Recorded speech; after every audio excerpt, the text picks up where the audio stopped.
E sejam bem-vindos, caros amigos, a mais um episódio do Cantinho Semanal 10. Já cá estamos no número 10. É sempre aquele número mágico em que se começam a ver algumas coisas lá mais para o fundo. O que concretamente? O que? Porque a estrada para a WrestleMania de repente começa a ganhar mais contornos e que eles fazem? Ele faz uma coisa com as mãos. Alguém que marcou aqui presença. A gente já vai falar disso. Pela primeira vez nesta estrada para a WrestleMania no Hall of Fame vamos ter a homenagem a um momento imortal. Bret Hart vs Stone Cold Steve Austin pelo seu Submission Match na WrestleMania 13. E Bret Hart e Stone Cold estarão presentes na cerimónia que ocorre, no meu dia de anos. 18 de Abril. E vai ser a primeira vez que vamos ter então aqui a homenagem a um grande momento que foi marcante para a história da WWE e certamente marcante para a carreira destes senhores. Foi este momento, até diria um pouquinho mais do que a já famosa promo do King of the Ring com o Stone Cold Steve Austin, do Austin 316 says I just whipped your ass. Este foi o momento em que Stone Cold Steve Austin foi consagrado como alguém realmente tough guy, realmente capaz de se debater contra o sistema, um anti-herói, por assim dizer. E, portanto, muito interessante termos pela primeira vez no Hall of Fame esta homenagem, um momento tão marcante e tão imortal, como eles assim o definem. Portanto, estarei curioso para ver, então, o decorrer da cerimónia que cá começa às 3 da manhã. Só para saberem. Começa 10 p.m. Eastern, ou seja, 5 horas de diferença, 11, 12, 1, 2, 3. Cá estaremos com uns bocejos, mas com pica para ver o evento na mesma. No SmackDown, Roman Reigns, Seth Rollins e CM Punk. Que segmento de main event da marca azul na O2 Arena neste assinar do contrato para a WrestleMania. Os três senhores lindamente ali no ringue a trocarem cada um as suas palavras, os seus argumentos, com direito a karaoke e tudo, belíssimamente recebidos pelo público, e o público cantava por Roman Reigns e o Paul Heyman, Roman Reigns, com aquela faceta teatral dele absolutamente fantástica.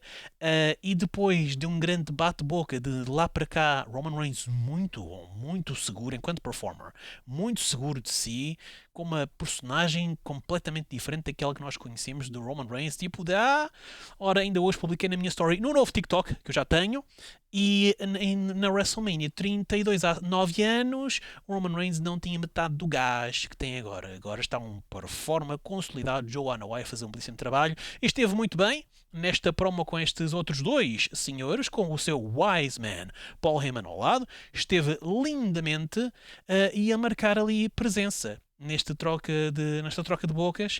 E após essa troca de bocas, Paul Heyman, que revela a CM Punk com uma grande expectativa que ele é o main event da WrestleMania que vai fechar a noite.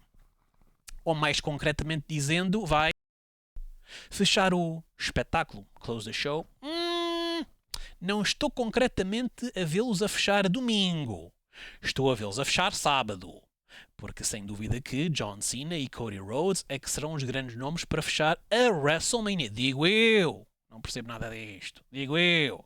Mas seja como for, ao que parece, CM Punk vai ter ali um papel de proeminência. E pelos vistos, Phil Brooks até ficou realmente comovido. Pela oportunidade em si, que finalmente lhe deram. E há que dizer, Phil Brooks / CM Punk tem feito por merecer. Porque apesar da bagagem que até certo ponto ainda traz hoje, não é? Que é sempre alvo de perguntas e entrevistas e etc. A verdade é que CM Punk, Phil Brooks, tem, desde que já a WWE, acrescido. Tem sido uma mais-valia. Tem acrescentado algo ao produto. E tem tido excelentes rivalidades, tanto com o Seth Rollins, como especialmente com o Drew McIntyre, e de tal forma que essa zenha entre os dois ainda continua. Ainda há bocadinho estava a ver um vídeo do Drew McIntyre num evento da UFC, e estavam lá uns miúdos a dizer que o CM Punk era uma bitch. E o Drew McIntyre virar-se para a vez, estes miúdos sabem, estes miúdos são espertos. E portanto, esta rivalidade, este trabalho que os dois tiveram, realmente tem sido uma coisa formidável e continua, de certa forma. Acho que ainda não parou por aqui. Mas eu estava realmente reticente quanto ao regresso de CM Punk e ele tem estado muito bem, portanto, nada a apontar. Merece esse lugar ao sol, esse destaque na WrestleMania, até porque Phil Brooks também já não vai para novo, já tem 47 anos de idade e num business, numa indústria que depois já pesa também pelo avançar da idade, Está na altura. Se calhar também já está na altura de ter feito por merecer isso. Tem havido muitos agradecimentos aos fãs nessa promo. Roman Reigns por parte de CM Punk também. Mas depois de alguma discussão, diz ele, mas não é este o favor que me devem. Alto e para o baile! É que até seria viável pensar assim, ok, muito bem, ok, certo. Então ele pediu um favor, queria um favor, e agora protagoniza um main event da WrestleMania. Vamos depois perceber com o passar do tempo o que é que isso significa concretamente. Mas é o main event da WrestleMania, seja como for, é um lugar de destaque. Mas não é esse o favor que me devem. Eu, onde é que estão as pipocas? Onde é que estão as pipocas? Está muito bom, muito bom. E portanto eu pergunto a vocês, o que é que virá aí? Oportunidade pelo título? Alguma giga joga ali no tal main event que vai apimentar este combate que mesmo assim está um bocadinho insonso, apesar de ter três grandes players, três testigos, ainda consigo, na mesma. Estamos muito curiosos para ver o que é que vai sair daqui. Ora, no Raw, continuando na O2 Arena, belíssima casa, mais cheia até do que no SmackDown, pelo menos foi a impressão que eu tive. Gunther e Uso, e só tenho uma coisa a dizer. Jey Uso foi despromovido. É verdade. You heard it here first. Jey Uso foi despromovido. Porquê é que eu digo isto?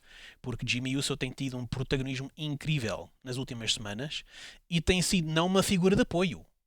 Tem sido uma figura quase substituta daquilo que Jey Uso tem estado a ocupar enquanto vencedor do Royal Rumble, que esse também lhe prometeram que ia então ao main event da WrestleMania. Vai! De certeza que vai ser main event da WrestleMania. Ora então, temos o Triple Threat, Roman Reigns, Seth Rollins e CM Punk. E depois temos Cody Rhodes e John Cena pelo título Undisputed da WWE. E eu pergunto cá para mim, certeza que vai ser main event da WrestleMania? Are you sure? Because I'm not. E Jimmy Uso esteve nesta envolvência com a Gunther num banho de sangue. Uma coisa horripilante tirada de um filme de terror. Eu podia jurar por um momento, sequer era cabelo, mas podia jurar por um momento que ele tinha uma ferida aberta, mesmo aqui assim, um rasgão daqueles. Bom, o sangue tem que vir de algum lado, de onde não sei. Concretamente no que toca a esta hipotética lesão. Mas um combate, que não foi um combate mau, mas automaticamente Jimmy está a marcar pelo modo como está a fazer frente a Gunther. Passa uma intensidade, consegue ser mais credível enquanto face do que o próprio Jey Uso. Porque se Gunther já é heel e é um belíssimo heel, competente e credível, automaticamente, pela oposição da coisa, então do outro lado temos um face. E Jimmy Uso é muito mais aquilo que eu acho que o Jey Uso precisava de ser. E que se calhar não consegue. Meus amigos. E isso é muito bonito porque o gajo tem o gajo, não sei o que, aquela coisa meio street e não sei o que, aquela cena porreira e tal. Mas não passa muito disso. Está visto que não passa muito disso. Não vai passar muito disso. Lamento dizer, na minha opinião. E Jimmy Uso, que eu até estava a achar assim um bocadinho apatetado, de repente chega-se à frente e tem este confronto com Gunther. E pode-se dizer, sim senhor, que Jimmy Uso foi utilizado do ponto de vista da storyline, que é para ser aquele motivo de vingança de Jey Uso. O meu irmão foi atacado. Eu percebo o drama da narrativa nesse aspecto. Mas Jey Uso parecia um cordeirinho desamparado, atado às cordas com aquela presilha, com aquelas algemas de presilha, algemas de plástico. Gunther a castigar Jimmy Uso violentamente, a provocá-lo, a chegar-lhe o título assim às mãos, tu não consegues tocar. Tu não chegas lá. Isto é o mais perto que tu vais chegar deste título. Tu não chegas lá. E Jey Uso ali... Eu tipo... Para mim, zero. Tinha vontade de ver, sim, Jimmy Uso, e tenho vontade de ver a revanche de Jimmy Uso. E chegar-se ele à frente e fazer frente ao Gunther a dada altura. Isto não pode passar sem ser castigado. Não acredito que seja apenas o irmão Jey Uso que vá castigar Gunther por causa desta intervenção. Mas eu sentir algo quanto a Jey Uso e querer que vingue ele a honra do irmão, passou-me ao lado. Muito ao lado. E eu fico a pensar, main event, Jey Uso. I do not think so. Yeet. Lamento. E portanto, tenho apenas expectativa para ver o que é que acontece aqui com Jimmy Uso. Só isto. Os próximos capítulos determinarão concretamente o que é que vai acontecer. Mas também tivemos aqui, de repente, um momento que eu ouso dizer de regresso. Stardust regressou à WWE. Bom, vá, sendo mais meiguinho. Foi referido, foi mencionado, pronto, pela primeira vez assim em nome desde que Cody Rhodes voltou. Ele já tinha feito aquela alusão a Stardust, que ele até se arrependeu na primeira WrestleMania em que ele participou quando voltou, que até fez o gesto das mãos e etc. E ele até depois disse em entrevista, pá, eu queria tanto que as pessoas se desligassem do Stardust e a primeira coisa que eu faço assim que eu chego é fazer aquele rodopio com o gesto das mãos. Olha que estupidez. Mas aqui Stardust foi referido. E foi referido porquê? Porque, meus amigos, finalmente tivemos aqui uma resposta de John Cena. O porquê de ataque. O porquê do ataque a Cody Rhodes. O porquê. Porque eram os fãs, aquela lenga, não sei o quê, os fãs. Não é com os fãs que vai ter um combate, é com o adversário. E agora sim, finalmente, temos aqui então uma resposta à medida. E aqui tivemos mais uma vez, conforme eu enunciei na semana passada, uma guerra filosófica. Porque tem a ver com o modo como cada qual vê o business. Mas também John Cena a mostrar aqui uma perspectiva imensamente enviesada, ou não fosse ele heel, acerca daquilo com que se depara à frente dele e aquilo com que se depara dentro dele. E em cima dele. As suas vestes, a sua persona, a sua personagem. John Cena mandou umas fagulhas fortes a Cody Rhodes, mas não sem primeiro Cody Rhodes lhe interromper o pio antes que sequer dissesse uma sílaba. E a partir daí foi Cody Rhodes que disse, sim senhor, eu posso ter de vez em quando uma pronúncia das palavras tipo com espinha de massa, posso ter os meus defeitos, afinal tenho uma arm tattoo que foi parar ao pescoço, tenho assim várias coisas, mas ninguém me rouba o mérito, eu gostei desta troca de farpas, o mérito de nunca ter ouvido You Can't Wrestle enquanto eu representava a empresa. Porque afinal o gajo que te escolheu foi corrido daqui para fora e já cá não está, e já não se pode falar dele. E a reação dos fãs, ui! É que não se falou no nome Vince McMahon, mas ficou perfeitamente assente na cabeça e na alma de cada um do que é que se tratava. E John Cena a dizer que Cody Rhodes era apenas uma cópia de John Cena. E que Cody Rhodes tinha tantas coisas contra si que não se aguentava, que era o motorista de John Cena. E qual é a surpresa de John Cena ver que afinal a empresa pela qual ele batalhou, este império que ele construiu ao longo deste tempo todo, está a ser representado pelo seu motorista. Cena a apontar que Cody Rhodes é falso. E Cena, de calções, t-shirt colorida, diz que Cody Rhodes é que parece uma criança. Tipo, irónico.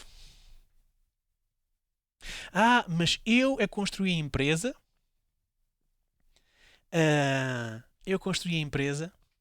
E, no entanto, tu é que estás aqui a vender brinquedos para os fãs. A vender merchandise para os fãs. E eu fiquei cá a pensar, Mr. Fruity Pebbles, já te esqueceste, já tiveste a tua carinha nas caixas de cereais para crianças? Por isso é que eu digo enviesado, porque John Cena optou por querer virar contra o adversário certas coisas que lhe foram atribuídas e ao longo deste tempo com muito grado. Porque John Cena sempre foi um company man. De tal forma que Cody Rhodes aponta a ter sido construído pela empresa, ao passo que Cody Rhodes não. Cody Rhodes saiu da WWE, foi além fronteiras, construiu outro nome, AEW, e com isso mudou a indústria do wrestling. E voltou, herói bem regressado, com provas bem dadas, com provas de sacrifício, Hell in a Cell com Seth Rollins. Ainda hoje me fica na cabeça aquela imagem do peitoral rompido. Cody Rhodes deu muito à casa já desde que voltou. Portanto, lá está, a filosofia não é que não é que um tenha menos ou mais valor que o outro. Ambos contribuíram de modo diferente. A questão é que Cena, enquanto heel, quer justificar as suas ações, o seu heel turn, a sua proximidade ao The Rock, com todos estes argumentos. Pôr a ordem na casa, a virar-se contra os fãs e a virar-se contra Cody Rhodes. Mas ainda não se vira contra si mesmo. Porque ele ainda se recusa, apesar de ter já sido referido, a referir o porquê desta aliança com o The Rock. O porquê de se ter vendido. Porque esta é a pergunta de Cody Rhodes. Entre nós os dois, quem é que se vendeu? E a resposta é nítida. A resposta traz-nos ao momento presente. E, portanto, temos aqui este debate de filosofia, em que, por um lado, Cody Rhodes acusa Cena de ter prejudicado a WWE, inclusivamente dizendo que ele é um piece of shit. Palavras fortes. Que a Netflix até deixou passar. Que afinal a Netflix não é assim tão permissiva quanto isso. E, portanto, tivemos estes momentos absolutamente fantásticos. Porque Cena, de um lado, Cody Rhodes, do outro, neste belíssimo duelo de esgrima. Mas finalmente temos aqui uma resposta já à medida daquilo que eu esperava saber. E daquilo que me leva a crer que realmente há um plano por trás disto. Por momentos eu fui levado a crer, peraí, eles estão um bocado perdidos na negativa. Eu não sou babyface, eu não sou heel, a retirar-se da personagem. E agora vá lá, aqui também estar mais uma vez entre mundos. Mas finalmente temos aqui uma resposta satisfatória. O que me leva então a perguntar: qual vai ser então a reação do The Rock, que estará iminente? Imagino eu. Deve estar para breve. Vamos acreditar que sim? Por isso, meus amigos, cantinho semanal a correr, mais uma vez. Tenho expectativa para o próximo Raw e para a próxima semana. E tenho expectativa também para a vossa participação, os comentários. Sigam também, por favor, no TikTok, Wrestling Traduzido. Tenho tido uma muito boa receptividade. Muito obrigado a todos que me acompanham por lá. E cá estaremos para a semana. Por isso, até lá. Boa semana e bom wrestling.